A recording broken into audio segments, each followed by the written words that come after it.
Hey there and welcome back to Mass Effect 3. My name is Pete and today we complete another episode of our Insanity walkthrough. Last time we left off, after what was ultimately a disappointing mission on the Asari homeworld of Thessia, in our search for the mysterious catalyst we once again ran into Kai Lang, and thanks to some cutscene shenanigans the elusive man's assassin escaped with our object of interest, not to mention that Thessia itself has now also fallen to the Reapers. Still, we are not without options, as EDI and Specialist Trainer have apparently tracked Kai Lang to the human colony of Horizon, a place that is definitely not unfamiliar to us as it was the site of a collector attack back in Mass Effect 2. Before we make our way over there though, we have a bit of a house cleaning episode ahead of us, because today we will start tying up all those tiny loose ends we still have scattered around the galaxy, so that beginning with the next video we can then focus exclusively on the remaining DLC and main plotline missions. Now, this does of course not mean that today's episode is going to be boring by any means. As a matter of fact, we will complete not one but two missions, not to mention work towards a few more achievements. Before we do any of that though, I think it's time for a quick tour around the ship. After all, the events on Thessia have surely left their marks. Damn. Not after we took down that Reaper on Rannoch. I don't know.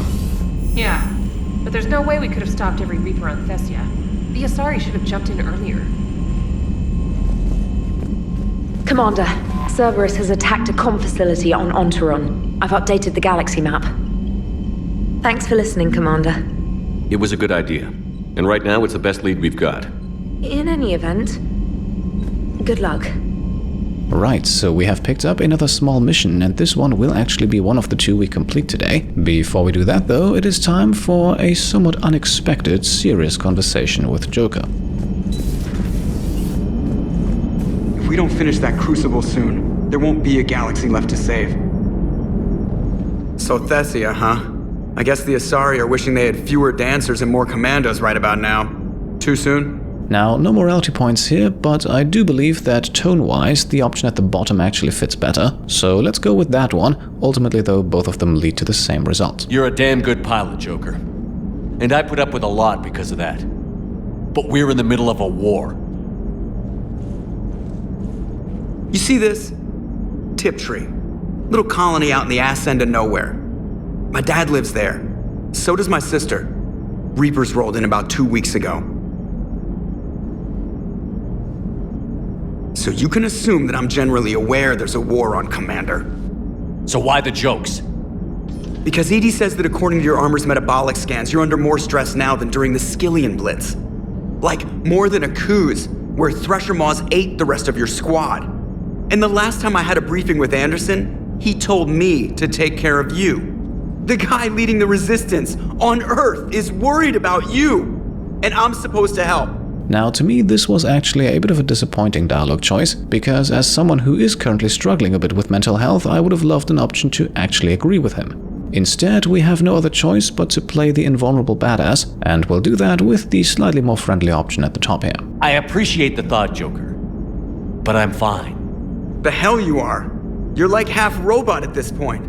No offense, EDI. And it's my fault. When the Collectors blew up the first Normandy, you died because I wouldn't leave. Because you had to come back for me. Couldn't leave the best pilot in the fleet behind, could I? Yeah, well, I guess that would have looked bad on your report. Come on. We've got work to do. Shepard, I have a question about human behavior. This isn't the best time, EDI. Perhaps humor? A penguin is driving through the Arizona desert. I'm not in the mood. A lively rendition of La Marseillaise? No. Very well. I will maintain a respectful silence until you indicate otherwise. Now, quite interestingly, Joker actually just mentioned the colony of Tiptree, and you might remember an Asari soldier with PTSD in the Citadel Hospital talking about the same colony as well. You've got new messages, Commander. Now, if you feel like it, you can go ahead and watch that episode again for more information. What I want to bring back up again at this point is that the Asari escaped with a human girl named Hillary, who wanted to be a pilot. Now, there will be a bit more to the story soon. In the meantime, we can read a quick update from Omega, as Aria's bodyguard Bray assures us that things are slowly settling down.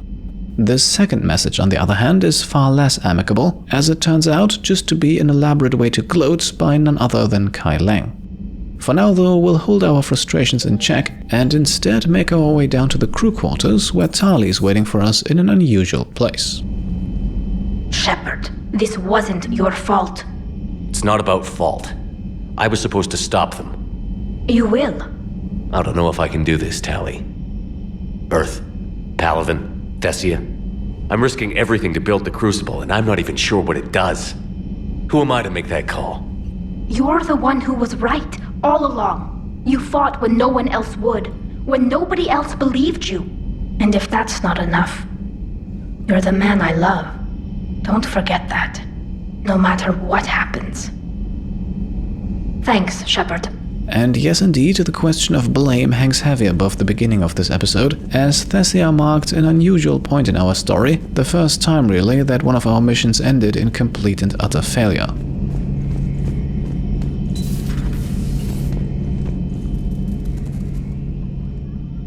Any word from your family? They made it off Palaven. It was tight, but they're okay. We'll take every scrap of good news we can get. Wish I had more, though. Why? I just had to make a tough call with the Primarch. He said our fleets are being decimated, so I advised him to cease all offensive operations against the Reapers. A full retreat? The only way to save Palaven now is to hold our ships back for the Crucible. But if I'm wrong, then a lot of other Turian families won't be as lucky as mine. And once again, no morality points here, and even though we trust Garrus, it might be prudent to ask if there is indeed no other way. That's a hell of a gamble. No other options? If there are, I can't see them. It all comes down to the Crucible now. And ruthless calculus. How are you holding up, Shepard? This all has to be taking a toll. This time then, we do in fact have the option to admit that things are not exactly easy at the moment, maybe because the bond between Shepard and Garrus is a particularly special one. There's only so much fight in a person. Only so much death you can take before your friend picks you up, dusts you off, and tells you you're the best damn soldier he's ever met. We'll get through this. We always do. Not something you can ever get used to. Seeing a world go down like that. Thousands of years of civilization on fire. But it wasn't your fault. Thessia was already gone by the time we got there. And maybe the elusive man did win one, but so what? I've lost a few fights in my time, and I'm still here. It's because I always made sure the next one belonged to me. And the one after that. A battle doesn't make a war, Shepard. We're still in this. Have you checked on Liara? She must be devastated. That's not something you ever forget. Shepard, this is when you take all your anger and frustration, bottle it up, then use it to rearrange every molecule in Kai Ling's body. You'll get your chance. Oh, and believe me, we will definitely try our best to follow along with Garrus's advice here. For now though, I think we are not quite over the conversational hill just yet. After all, Liara just saw the destruction of her homeworld. Dr. Tassoni is visiting the Prothean in his quarters, Commander. Okay, so uncommonly, Liara is not in her quarters at the moment. Instead, she has apparently sought out Javik in his. And since the Prothean revealed quite a lot about the Asari's history in the last mission, I think we can imagine how that conversation is going. Those were all lies back there. They were not. My people weren't animals for your kind to experiment on. You wanted to know more about your history, Asari. Now you do. I have a name. It's Liara Tassoni, and I'd appreciate you using it from now. Hey, settle down. My home was just destroyed, and all he can do is gloat. Okay, so the Paragon interrupt here was just for flavor and to get a bit more out of the conversation. We do not actually earn any morality points for it, and the same is true for this dialogue choice. And to be frank, Javik was just speaking the truth. However, I think we can also agree that he could have done so a bit more tactfully. Given what's happened today, I think you owe Liara an apology, Javik. Apologize for the truth? For not doing more.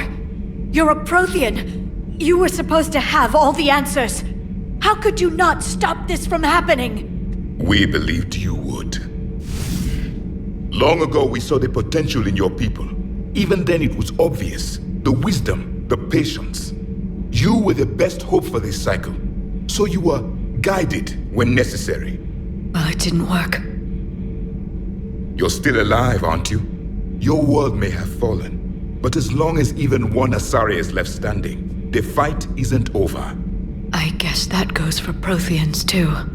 Despair is the enemy's greatest weapon. Do not let them wield it. Liara to Sony.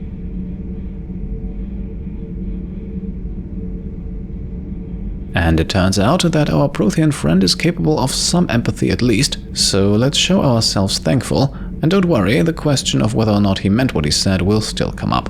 That was unexpected. Thank you. We still need her talents. If grief overcomes her, she will be lost to us. So did you actually mean what you said? Does it matter? Liara's been a good friend to me. It matters. Then I will tell you what you want to hear. I meant what I said. Carry on. It was good to see another of my kind, even if he was just a ghost. One more Prothean fights the Reapers. If there is to be victory in this war, it will be for all cycles. The living will avenge the dead. And do not concern yourself with Thessia's fate, Commander. The loss of a planet is insignificant next to the loss of the galaxy. I suffered many defeats in the last war, Commander. Let this loss be the fuel that powers your rage. For one who claims to be an expert on my people, your Asari knows very little. Okay, so with that situation diffused, we will now move on to engineering, where Liara is once again the topic of conversation between Engineer Adams and Kaidan. Commander, we were just talking to Liara. She's a strong one. I'd say her world's just been completely rocked. Completely? Adams and I were just remembering Noveria and the terrible way her mother died. Liara seemed so together afterward. Couldn't have been easy. For weeks, she told me stories about her mother. Yeah, me too. I have a feeling she'll be okay. Yeah. Hope so. And don't worry about Kai Lang. Now that we've seen his dirty moves, next time, he's getting his ass kicked. Count on it. Can't wait to get back out there. So it looks like the crew is united, both in their concern for Liara as well as in their distaste for Kai Lang. Have you filed your story on Thessia yet? No. I'm trying to word it right. What happens if you word it wrong? If I'm lucky, the Citadel Stock Exchange drops 2,000 extra points. And if you're unlucky? I don't know. I've never really been unlucky. Diana Allers, meanwhile, hinting at the not-so-insignificant role that the media plays in wartime. As someone working and researching in that field, I would have wished we could have explored that a bit more. For the time being, though, she does not have anything new to say to us, and so we can now take a trip down to the shuttle bay. Now, the first thing we want to do here is to actually upgrade another weapon, and this time we are going with the M27 Scimitar shotgun. Especially for these shorter missions, like the two that we are tackling today, I think we can show off some weapons that we normally don't use, and the Scimitar definitely falls into that category, while actually also being quite well suited for what comes next. Hey, for what it's worth, I know how it feels to lose like that. I know that doesn't make it easier, but you're just human like the rest of us. If you're trying to make me feel better, it's not working, Lieutenant. Hey, everyone on this ship knows you did all you could. You need to cut yourself some slack. Whatever it takes to get that data back from Cerberus. We're behind you. Whatever it takes to end this. Noted. Sure would have liked to visit Thessia before the war. Imagine a whole world of those blue beauties. One of the wonders of the galaxy, if you ask me. You want to hit Cerberus where it hurts? I'm with you. Alright, and James seems to be on the same page as well, which now actually brings our tour to an end. Doesn't hurt to go over the weapon roster one more time. Well, good thing we have already done that, so we can now head back up to the CIC. Now, as we fire up the galaxy map, brace yourselves, we will have to do a bit more planet scanning. However, in today's episode, I actually plan to scan pretty much all remaining systems, that is, apart from those that we still need to travel to as part of the Leviathan DLC. I found something. However, don't worry, for now we will just take a quick tour through the Athena Nebula. Most of the planet scanning will then happen at the end of the video, just so you don't have to sit through it to get to the missions. In my opinion though, it is important to do that today before we then actually head back to the Citadel next time, so that we are in a good position to finally turn in all of those remaining small side quests. Faster than light jump successful. Additionally, we will of course collect plenty of war assets along the way. Signal confirmed. Although at this point I would actually say that we don't really need those anymore, even though the game has not yet really explained what they are used for. Still, since this is an Asari system cluster, there is of course lots of Asari-themed stuff to find, even though the Reaper forces are of course always in hot pursuit. Evasion successful. And yes, at this point I can fully understand that the planet scanning minigame is becoming a bit tiresome for some of you. I found something. Over the course of this playthrough I have tried to integrate it into the natural flow of the missions as best as possible, but I believe that this is simply one of those cases where no matter how much effort you put into it, it is just not all that entertaining to watch. Still, I hope you stick with me for just a little while longer here. I did my best to speed up the process without actually cutting anything out, because I know that there are also those among you who do in fact take their time to actually pause the video and read through the planet descriptions. Reapers eluded. And as a completionist channel, I very much would like to give you guys that opportunity. Signal confirmed. Now, the Vernio system that we are currently in is actually an important one. Not only is it the last one in our tour with 2 places of interest, but Polissa is also the planet where we can find a Hesperia period statue. This statue is important for a side quest on the Citadel where we ran into an Asari researcher working on the Crucible, and we overheard her talking about needing a statue just like this. So next time we visit, we will hopefully be able to make her happy. For now though, let us travel to the Silean Nebula.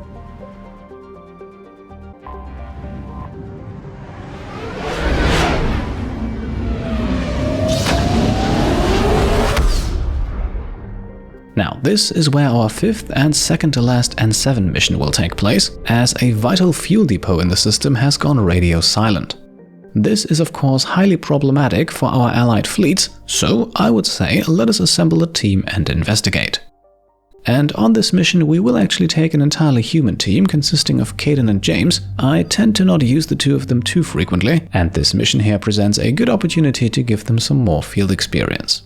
Now, weapon-wise, I think the choice is clear. We are setting everything up to just have the scimitar shotgun equipped, and we will, as always, slap 2 attachments on it, this time improving weapon damage and yes, also melee damage, as this mission should be a good source of melee kills and we still need a few for the related achievement. Regarding powers for Kaidan and James then, there really isn't that much to upgrade here that we will ever actually use. Still, let's quickly max out Kaidan's Cryoblast first here, improving the ability's radius and also increasing the amount of damage affected targets take, the latter being achieved by both the rank 5 and the rank 6 upgrade. Again though, overall, Overload will likely remain Kaidan's go-to ability for the rest of the game, although with 5 more points to spend we can also increase his survivability a bit, and with Barrier leveled up to rank 3, our Kaidan build for this game is then complete.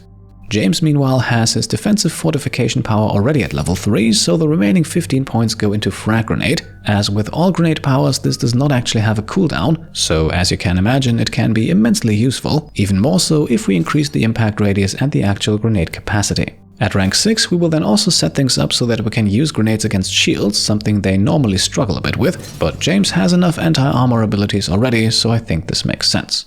Shepard, about 72 hours ago, the reactors at a joint Turin Asari fuel depot went offline. Scans of the station are cold. It's deserted. What happened to the troop station there? Unknown, but no fuel means no fleet presence in this theater. The enemy will operate unchecked. I need you to get in there, find out what's going on, and get those reactors back online. Captain Riley's on site doing preliminary recon. She leads one of our top engineering teams. We'll get to the bottom of this, Admiral.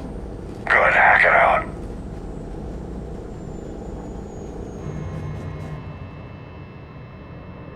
Commander, Corporal Nyrek reporting. Captain Riley is on point waiting for you.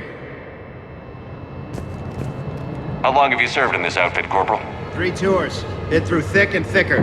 The captain always sees us through. Stay sharp today. Always, Commander. It's an honor, Commander. Okay, so here we are. At least the fuel depot is not completely deserted. However, before we have a chat with Captain Riley, let's look around the area, as there are 2 useful things to find right here in this entrance area. A treatment plan for chemical burns. This is pretty detailed. And we can also have a little talk with this soldier over here. Confirming. Toxic radiation cutting access to most of the grid. Survival in hotspots, not possible. Ventilation system is shut down. Might be enough auxiliary power to activate fans on the main floor. Radiation cutting access to most of the grid. Need to ventilate. There should be a control access point for the ventilation system. If there is, we'll find it. Okay, so radiation seems to be the issue. I think we've handled worse, but let's talk to Riley now for a clear picture of the situation. We need a radiation workaround, soldier. On it, ma'am. Captain Riley? Commander, it's an honor. Commander, Captain Riley has me scanning the facility. It's a dual reactor system, so you'll have to break up into 2 teams. Roger that. The fuel rods for both reactors need to be unlocked before we can initiate a restart. Your route is blocked. Captain Riley's man is working to clear the obstacles. Understood, Lieutenant. Got it, Captain. Good work, Coslow. I'll take it from here. We're facing an unknown enemy here, Captain. If they're still on site, my team will help send them to hell. Ready your team to hit Reactor 2, Captain. Got it. We'll cover you till you're clear. We're locked and loaded, ready to move out. Alright, looks like we need to reactivate 2 reactors, and we currently can't do that due to the radiation. Luckily, there seems to be a way to solve that issue if we work together with Riley, although to actually allow the captain and her team to move out, we need to play a little minigame. Team 2 moving out, Commander. Good luck, Captain. Something's not right here. Yeah, I feel like we're being watched. Just stay sharp, people. Now this is actually quite simple, we just need to move the 2 crates on the screen from the left to the right side, and once that's done, our path is cleared and we can move on. I have a visual on the fuel rod control, but radiation is blocking access. Same situation here. I'll find a way to vent the area. And just because we can, let's take a look at what happens if we step into that radiation. Radiation proximity warning, Commander. Avoid at all costs. So yes, at the moment there is no way of getting down there without dying. Luckily though, the ventilation controls are just around the corner. This looks like ventilation control. Should do the trick. Radiation clearing. Console now accessible. Let's unlock those fuel rods. Now at this point we can head down into the previously inaccessible area, although before we unlock that fuel rod, we can also grab some credits next to the control console. Power is restored. System ready. Fuel rods unlocked here. Wait a minute. Commander, Captain, checking movement in your areas. Defensive positions. Enemy inbound. We're ready for them. Alright, so looks like we are not alone in this facility, and the presence of a barrier engine already reveals what we are dealing with. And a few seconds later, we also have the first Husks appearing on the scene. They are accompanied by a handful of Marauders, nothing too crazy at this point, especially not with Cadence Overload available to us, and with Shepard himself also having access to energy drain. So let's use this relative weakness of our enemies to grab a few melee kills. As you know, especially the Husks are easy targets for that. Riley, status. 1 casualty, but we're clear here. Warning. Coolant leaks detected. Reactors 1 and 2. System restart impossible. I can see it. You'll both have to seal all the moderator tanks. I see the Reactor 2 tanks moving to seal. Alright, and the first of those tanks is right in front of us here in this second area, although along the way we also want to keep our eyes open for more barrier engines. Patching seems to be working. Only 1 more to go here.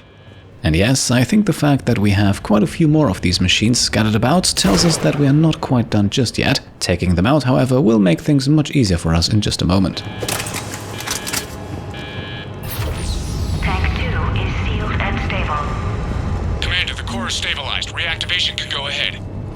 Riley, you in position? Affirmative. Awaiting your word. Initiating restart. Commander, Captain, I'm reading a lot of movement. Headed your way. Incoming! Progress. Lock and load! They're coming in from above! Okay, and there we are. Once again, we are under attack, and as you can imagine, this second wave is a little bit larger than the first one. However, the fact that none of our enemies get barriers to start the fight definitely makes things much easier for us, especially so in the case of the Husks, which are often clustered closely together and can therefore be taken out easily with a powerful fire explosion. Overall, I think there are about 6 of these barrier engines across the map. So far we have taken out 4. However, those are also the 4 in places where enemies tend to hang out the most, so I think we should be fine and our enemies without barriers for the rest of the fight. As you can see, this time the Marauders are actually coming in from above, and we also have Husks swarming us in the back, so despite the fact that our enemies are relatively weak, they occasionally do have the positional advantage. Add to that the possibility of all of these enemies spotting a barrier, and you can probably imagine how this fight can quickly become tougher than it needs to be. Once again, by the way, we are focusing on getting the occasional melee kill where we can, although we will actually start aggressively hunting for them a bit more in the next mission, which, like I said earlier, will follow as soon as we have completed this one.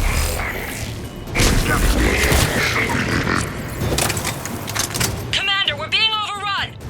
Position indefensible, we're not gonna make it! Okay, so while we have fended off the enemies for now, it sounds like Riley is in trouble, and of course we do want to send help here to improve her survival chances. Hold tight. One of my people is coming. Roger that! And we will actually send Caden and keep James with us. For the next and last fight of this mission, James is a bit more useful in my opinion. Caden, bring him home. Absolutely! Okay, so here we are with a brute backed up by 2 marauders, and there are also 2 barrier engines in this room which are pretty hard to hit from this position. That is why we are absolutely unloading on the brute here, also using James's grenades, and the resulting combo explosions usually also destroy the barrier engines in the process. Once the brute is down, we can then focus on the marauders, ideally before they get a chance to replenish their shields, and with only 1 enemy remaining, let's go for one last melee kill. You're clear for the moment, Commander. Can't raise Captain Riley. What about Caden? Nothing, Commander.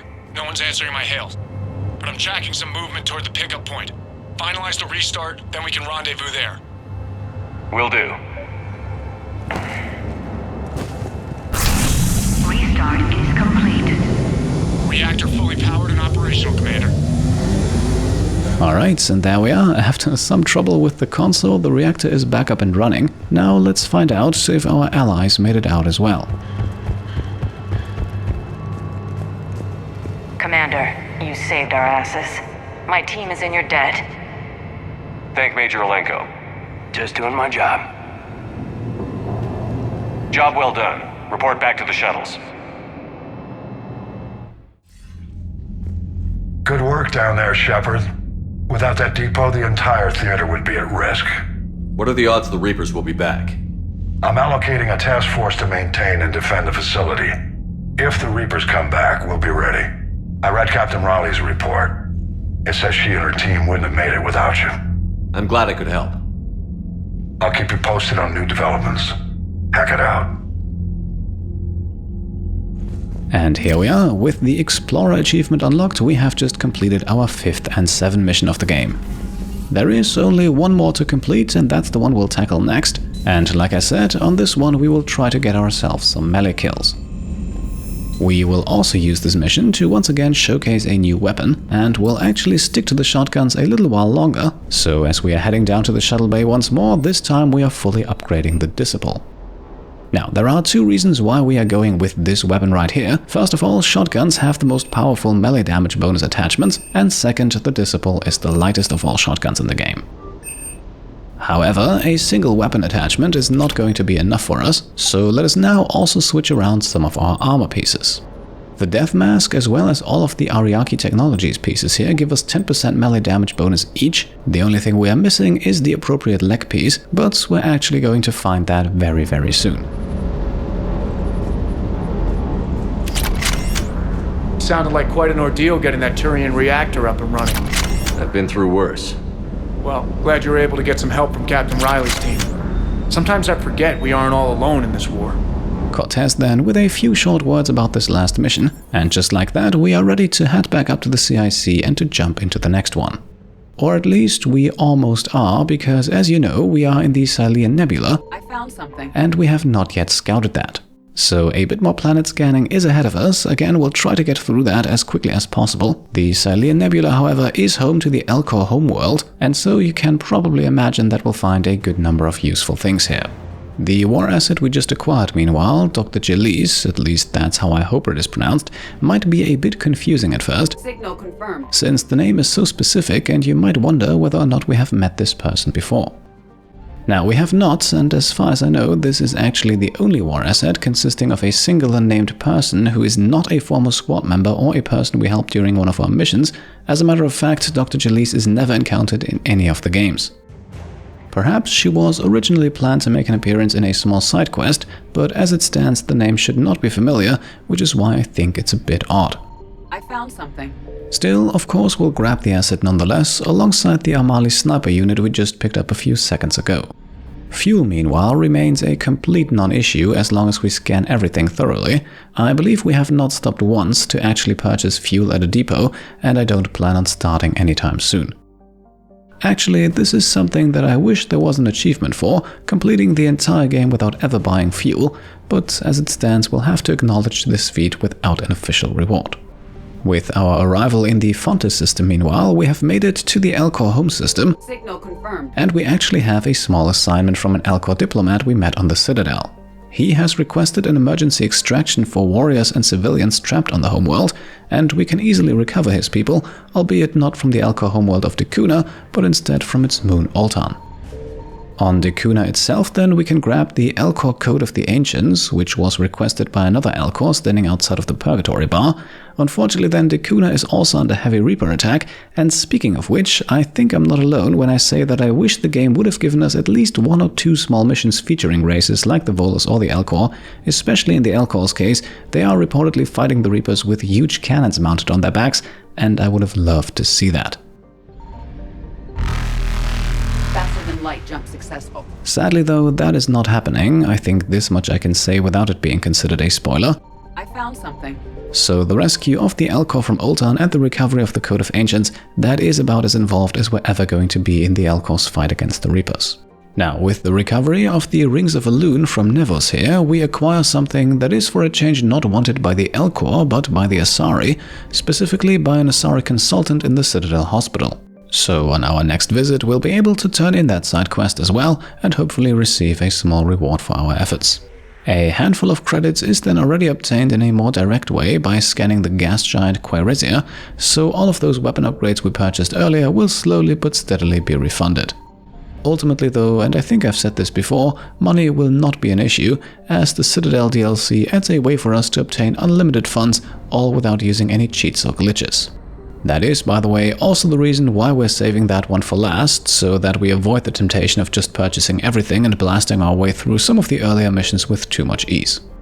Now, at this point, our scanning tour is complete, and that means it is time for the 6th and final N7 mission of the game. Let's set our sights on the Kepler Verge. And we've heard it from Trainer at the beginning of the episode, Cerberus forces have attacked a communication hub on Ontarom, so let us investigate and clear the facility.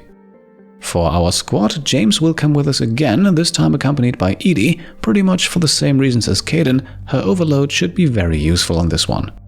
For our weapon then, as promised, we will select the Disciple Shotgun, which as you can see is extremely lightweight. And that's good, because not only are we going to slap a damage upgrade onto that, but also the Shotgun Omniblade for a whopping 50% extra melee damage. That comes with the downside, however, of the weapon's weight being increased by 50 as well, which is why we picked this shotgun in particular, because even with that weight increase we are still pretty much at the maximum power recharge speed.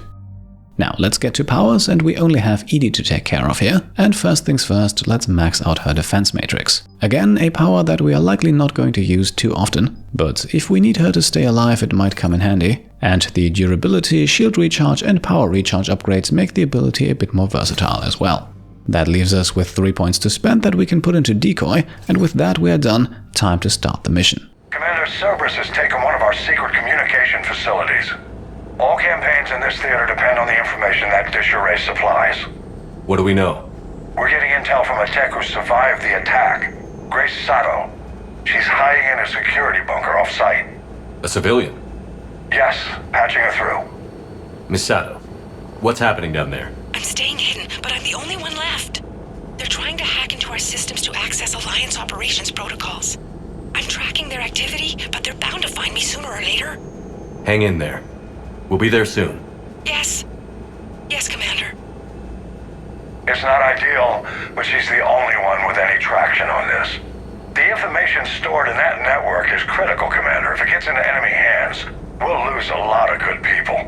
I'll take care of it, Admiral. See that you do. Hack it out.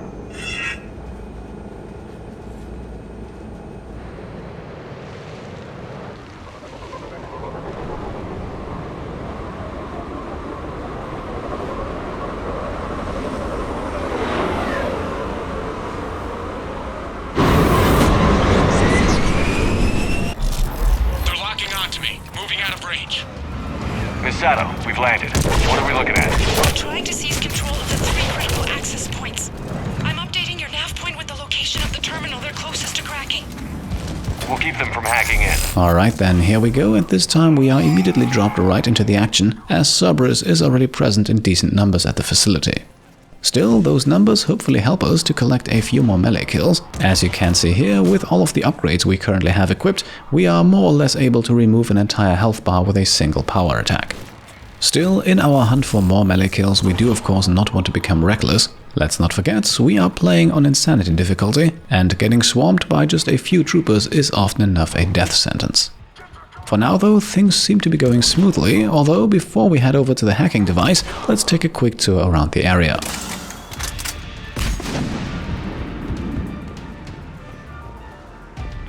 Cerberus encryption algorithms of some sort. These codes here can, as you have probably guessed already, also be turned in for a small reward on the Citadel, although missing them is actually not a big deal, as they can also be bought in the Spectre offices, albeit for the price of 1000 credits. That small explosion, by the way, was the engineer's turret that was still active near the hacking device, and now that it's gone, the map is officially cleared. Dropping down to the pillar here then also gets us that final piece of Ariake technology gear, so now we have the full set. I would say though, in terms of melee damage output, we are doing quite well already. And with that, we have now grabbed all valuables, time to shut down the hacking device. Commander Shepard, Cerberus shuttles are scouring the area. I think they're looking for me. They're using comms to pinpoint Sato's location. Oh no. How do we... Nothing's changed. Just upload the next set of coordinates. Yes, Commander. Updating your nav point. Alright, and once again a new wave of enemies appears as we are in for another round. One more time, Cerberus is trying to hack the location of Miss Sato, and it is our task to shut down the hacking device. Interestingly enough, we can actually take all the time we need for that, because for some reason the hacking process literally takes forever and will also never complete. So there is absolutely no rush here to get to the device before the last Cerberus enemy falls, and yes, sooner or later their numbers will run out. Nonetheless, if you prefer a quick solution to this mission, the hacking devices can be shut down at any point during the fight, so potentially this mission can only take a few minutes. However, the shutdown process is reset anytime we take damage, and considering the number of enemies on the map and the fact that disabling the device takes a good 5 seconds or so, that tends to happen more frequently than you think. Still, for example, it is entirely possible to lure enemies over to one side of the map and to then rush over to the device on the other side, shut it down and begin the next phase of the mission. For us, that is not an option though, not only because of the completionist nature of this playthrough, but also because we want to grab as many melee kills as possible here, so we need all the enemies we can get. While we are in this central room here, we can also grab the contents of a medical station. That is the one item that we have not yet looted during this mission. And after also taking out the Nemesis sniper attempting to sneak up on us, we are done with wave number 2. So we can now head over to hacking device number 2, disable it, and begin the last stage of the mission.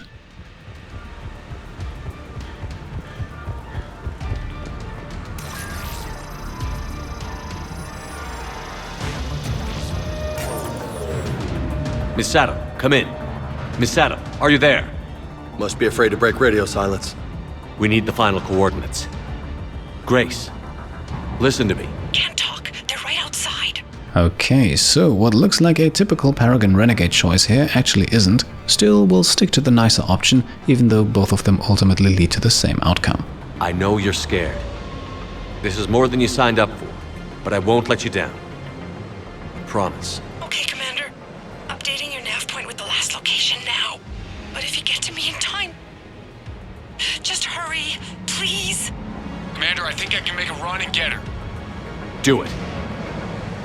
Alright, and here we go, ready for round number 3.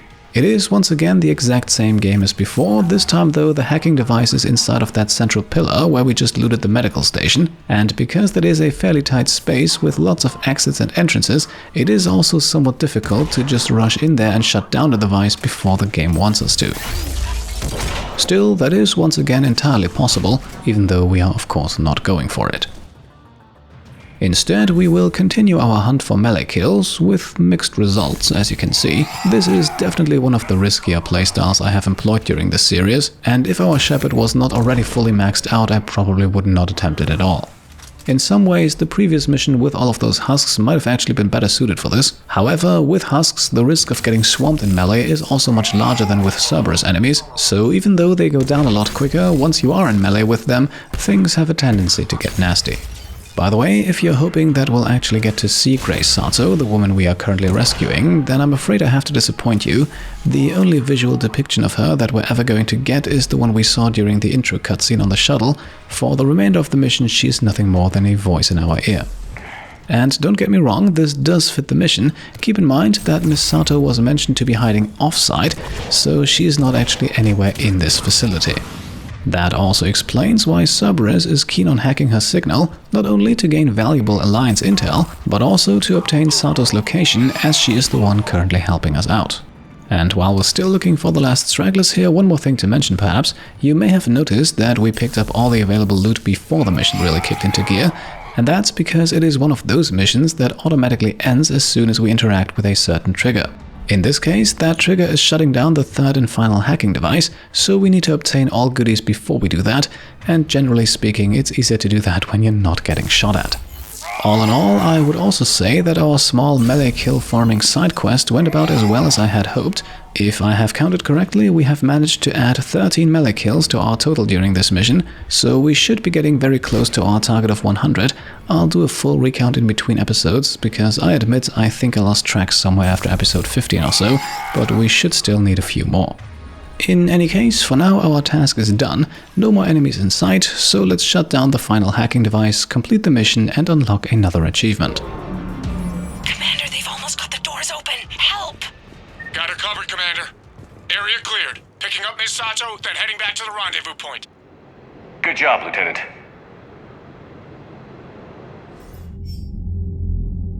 Our communication station is secure. Operations in this theater are safe again. No small task to keep it that way. How's Miss Sato doing? She has to be transferred to a nearby Alliance station. She wants to help however she can. Good. We need all the help we can get. Hack it out. And there we go, we have unlocked the Tour of Duty achievement, and with that we have completed all 6 available and 7 missions in this game. That means, mission-wise, we are now about as ready for the endgame as we can be. There really is not a whole lot of sidetracking left to be done. However, as you can see, the video has not quite reached its end just yet, and that's because, as I have mentioned before, we still have a bit of planet scanning left to do. Now, I know that that's not everyone's cup of tea, so if you want to call it an episode here, then I won't hold that against you. I promise we won't do anything else but planet scanning for the rest of the episode, so if you turn off now, you won't miss that much. So if you want to leave now, then I'll see you in the next one, but if you want to stick with me for the sake of true completion, Signal confirmed. Then I invite you on a quick tour through the galaxy. Now, for the next few minutes, I don't think I will talk too much about the things you're seeing on screen. By now, I think you know how this goes, and there really isn't that much that we acquire here that is needed for any side quests or stuff like that, and what little there is will of course also be talked about in one of the next episodes. Instead, I would like to take a moment here to first of all say thank you for sticking around, but also talk a bit about the order of the remaining missions, of course without spoiling anything, I found something. and my reasoning behind doing them in that order. Now, the current plan is that in the next episode we will actually start with the Leviathan DLC. Lengthwise, that one should be around the same as the Citadel DLC, so 2, more likely 3 episodes, and there are some good reasons why we are saving it for this advanced stage in the playthrough.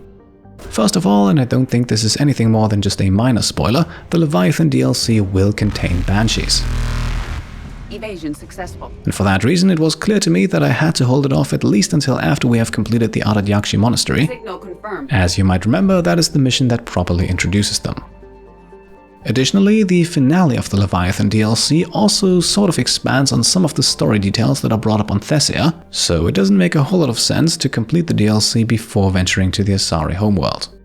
In theory, of course, it would have been possible to split the DLC into 2 parts, but I simply don't think that that's good practice for a YouTube series. After all, as a viewer, it is probably difficult enough to follow along with all of the storyline, with this series spanning many months already, so I don't think that we should needlessly add to the confusion, which we would inevitably do by intersecting DLC storylines with parts of the main storyline. That is actually even more of an issue with the Citadel DLC, which in my opinion is actually perfectly suited to be split into two. I found something. We'll talk a bit more about that in just a second, but for now let us quickly get back to what we're actually doing on screen, because we have just entered a bit of a throwback zone. Just a moment ago, we visited Pragia and recovered some research data, and yes, you might remember Pragia from Jack's loyalty mission from Mass Effect 2.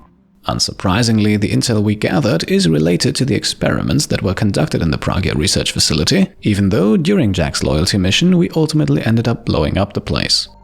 Signal confirmed. So, looks like some bits and pieces have survived, and we're far from done. We have also just acquired a team of Exogeny scientists from Pharaohs, a reference to Mass Effect 1.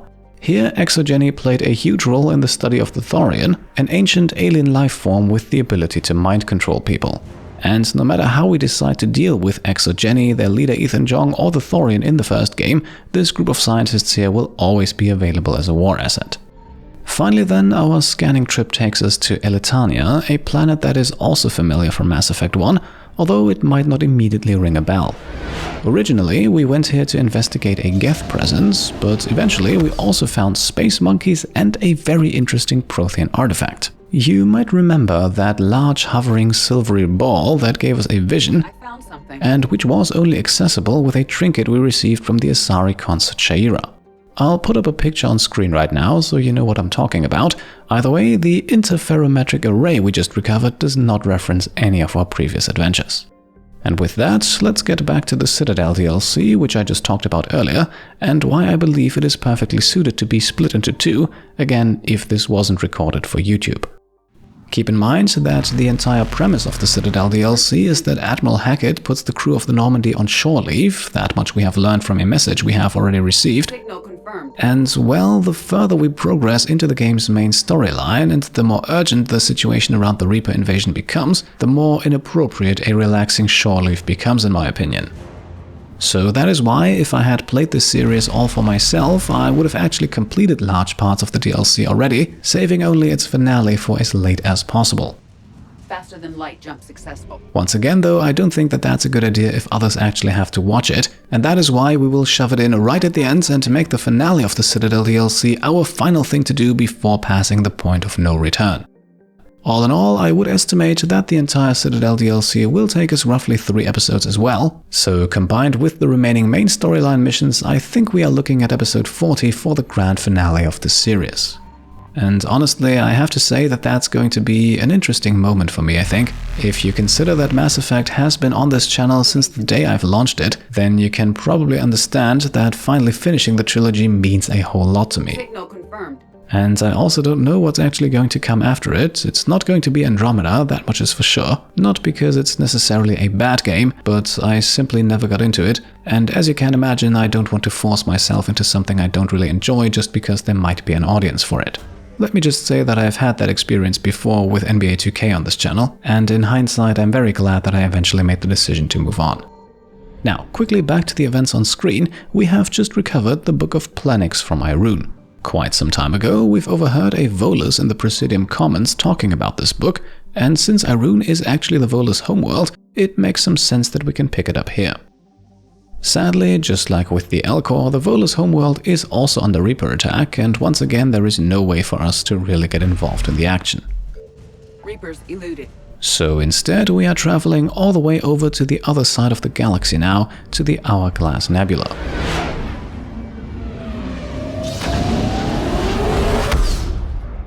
This cluster of systems did also already make an appearance in Mass Effect 2. The Ploitari system that we're currently in, for example, featured a small mission that had us run around a huge shipwreck hanging dangerously over a cliffside. Up next, we then actually revisit Hagelas, which you might remember from Mass Effect 2's Lair of the Shadowbroker DLC, even though that mission technically took place above the planet in the Shadowbroker's flying fortress and not on Hagelas' surface. Shadowbroker remnants are, by the way, also found in the next system, we'll get to that in just a second. Signal confirmed. And overall, the Hourglass Nebula is then also the last system cluster we need to survey today. Once we're done here, only 3 more remain, but we'll visit all of those as part of the Leviathan DLC, so the scanning will come naturally, likely at the end of each of those episodes. And no, not every system that you can see on the galaxy map can actually be surveyed. Well, technically you can of course fly everywhere and fire up the scanner, but there are a handful of clusters and systems where that will never result in anything useful. That is mostly the case though in clusters that only have one single system. I found something. And those are admittedly few and far between. So at this point we have collected pretty much every war asset and every small quest item there is to collect on the galaxy map. Again, not all of that is absolutely necessary to get the most out of the game, but for a completionist playthrough I don't think there is any other way. And as advertised, we have also just grabbed another Shadow Broker war asset, not to mention that we have the actual Shadow Broker on board of the Normandy right now, even though Liara is probably not too focused on that area right now. Signal confirmed. And so it is time to return to the Osun system for the last 2 scans of today's episode, and of course I have also mapped all of this out so that we collect a nice load of fuel to wrap things up. Osun is, by the way, also the system where the prison ship Purgatory was located in Mass Effect 2. As you remember, we freed Jack from there, and for a change did not blow it up during our escape. And that's it. With that, we are now ready to tackle the rest of the game's main storyline, but like I said, first of all, we will get started with the Leviathan DLC. If you sat through all of this, then once again, thank you very much. Me and the YouTube algorithm surely appreciate it. For today though, I think we have done more than enough, so join me next time for some more DLC action. Until then, I hope you enjoyed today's episode, and if you did, then I would be very happy if you could leave a thumbs up. If you like what I'm doing and want to support me and my channel further, then you can go ahead and subscribe to stay up to date, grab some merch over on shop.petecomplete.com, or check out and maybe even pledge to the Pete Complete Patreon. Thank you all for watching, and I'll see you next time. Cheers.